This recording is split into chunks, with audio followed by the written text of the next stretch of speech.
with another video taking a closer look at my NECA Predator collection, and this week I'm going to be turning my attention to this rather wonderful Beserker Predator and City Hunter 2-pack. For context, when this set went into production, Predators had been in cinemas, NECA had created a whole line to support that film, and then a little bit later this set was produced where we got a variant of the Berserker Predator and for the first time the City Hunter from Predator 2. And it was for the City Hunter that I really wanted this set. So without further ado, let's take a look at this packaging. Well, as we saw in last week's video with the Alien and Predator 2-pack, this is basically a giant clamshell packaging. We can see this huge window display here of these two figures. At the front, we have this paper insert showing these two characters with the Predator logo at the bottom. And then behind these figures, we have this inlay. Once again, this is made purely of paper, which is a little bit unsatisfying. It's very insecure when you pull it out the pack, and there is a danger of it ripping and tearing quite easily, so do be careful. But as we can see in terms of the design, we have some of the Predator writing there. On the left hand side we have this sort of very red effect, which I suppose is meant to represent the Predators film, whereas on the right hand side we can see this sort of cityscape with the targeting system of the Predator, which of course is meant to represent Predator 2. So these two colours contrast quite nicely to make a quite dramatic background. It helps the figures pop in the packaging, but there's not an awful lot going on here in truth. On each side panel we have photos of these two figures, so you can display this on the shelf on its side if you have a shelf wide enough, that is, because this is pretty broad packaging, and so you can display whichever Predator you want to be consistent with the other figures in this series.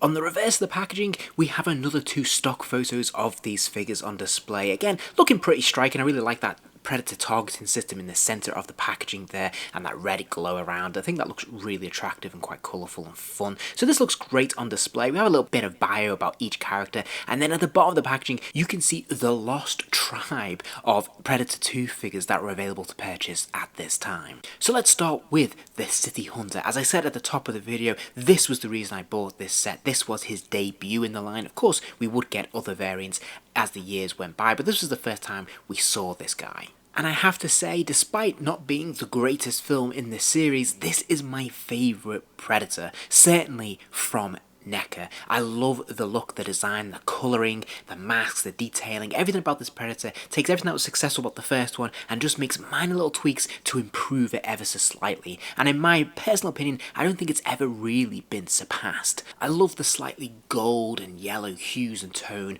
of this Predator, particularly on the face mask there. I love how detailed and indented it is, and then having that fantastic paint wash running through. We can see a black and a gold, and it just looks really authentic and realistic. Like this is real metal that we're looking at, bronze metal at that, and it looks really, really good. I love the detailing in the hair, of course, the braids. We've seen this before, but it looks really, really good. And then of course the shoulder pads, everything about this figure just looks really, really nice. If we look at other details on the body, again we can see that sort of netting that has been sculpted into the body, but very nicely, very finely painted. There's a lot of washes running through the armour, and it just looks really fantastic all through. Unlike the Jungle Hunter, he doesn't have a huge backpack, but he still has his shoulder cannon which slides up and down his back here, which I think is a really nice touch, and it will swivel from side to side. And just like the Jungle Hunter, you have the option to extend those claws out of the gauntlet, or you can simply slide them back into place, and either way these look pretty ferocious and impressive. The left gauntlet is very nicely sculpted and painted as you would expect, but the one thing I did want to point out is that it doesn't have the folding panel that we would see with later releases. At this time, NECA had begun experimenting with improving the articulation in their Predator line, and we can see that the City Hunter has definitely benefited from the ball joints in the hips rather than the straight sliding diagonal swivel that we were getting up to this point. This was definitely a quantum leap forward, and of course they would go even further in years to come. You'll also notice on his left leg he has this nodule on the side of his leg here. I can't remember for the life of me what this is for or what it does. It's been a while since I saw the film. You can slide the disc in here. It looks a little bit awkward and clunky, and it doesn't feel like a natural fit, so I don't think it's for the razor disc, especially as we have this specially moulded piece on his right leg to slide the razor disc into.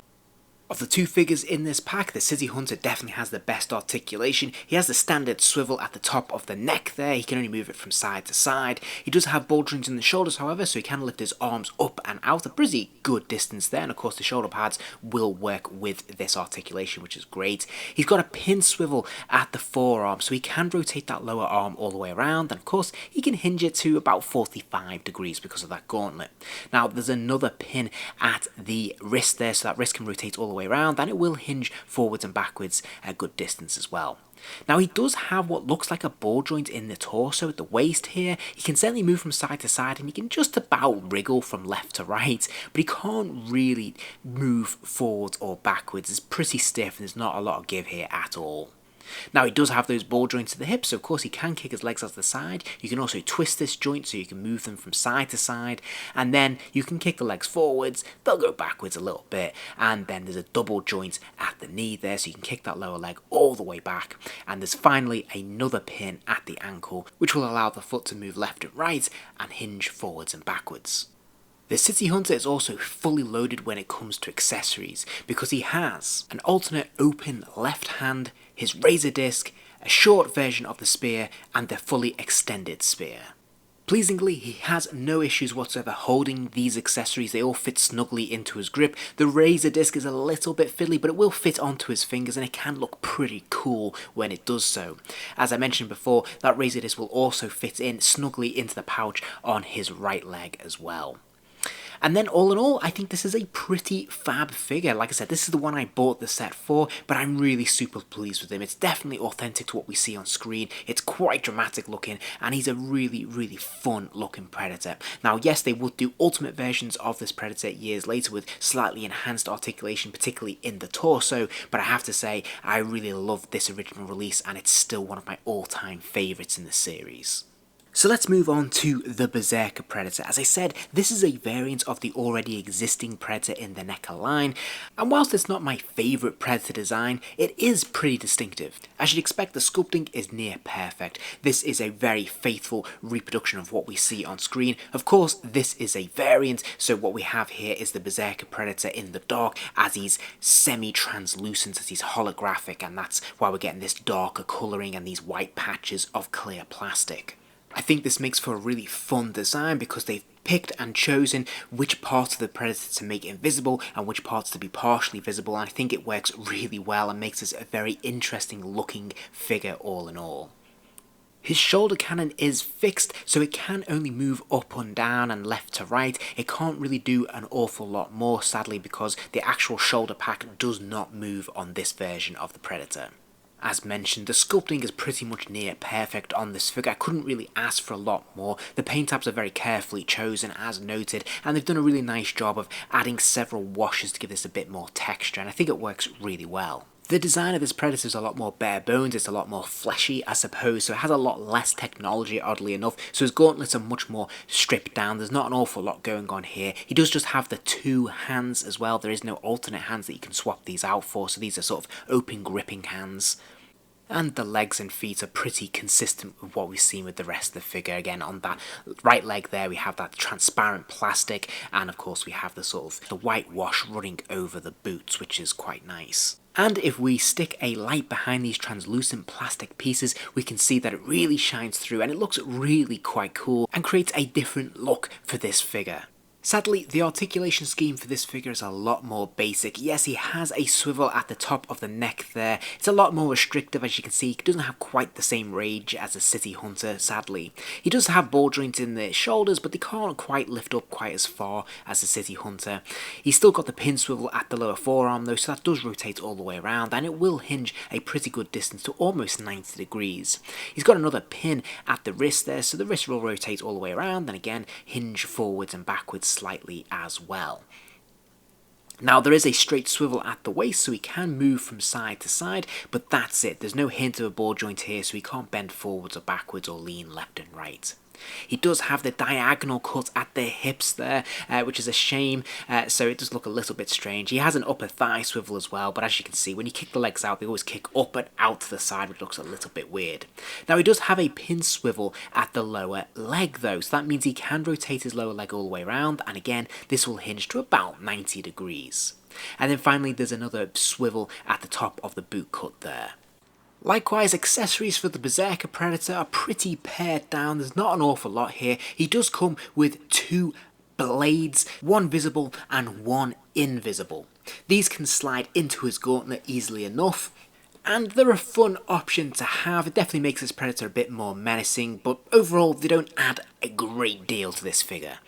He does also come with this diorama piece though. Now this is a pretty thin piece of card, but as we can see it does have these trees in the background, and the idea is that you can fold out this card piece at the back there to stand it up, and you can stand your Predator in front of it, so it looks like he's slightly invisible, he's matching, he's camouflaged against the backdrop here, which is quite a cool touch. I think this works quite nicely actually and looks pretty fun. And then we also have these 2 skull pieces which we've seen before. We have the human skull and spine, and we have this Predator skull as well.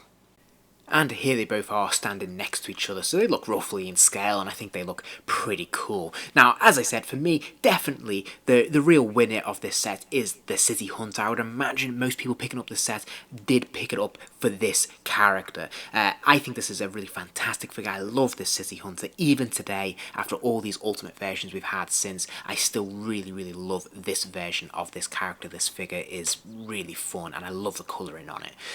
But that being said, I do think the Berserker Predator is actually quite a nice variance. Now the figure, the articulation isn't wonderful, but I think the overall look, design, the sculpting, the detailing is really nicely done, and I do really appreciate that they took the time and the effort to actually create a legitimate variant that is actually really fun. This is a really nice idea. The idea of having a semi-camouflaged Predator is something of a first for the series, and it works really well with that backdrop. So all in all, this is a really nice set, and probably one of the best twin packs in the entire series.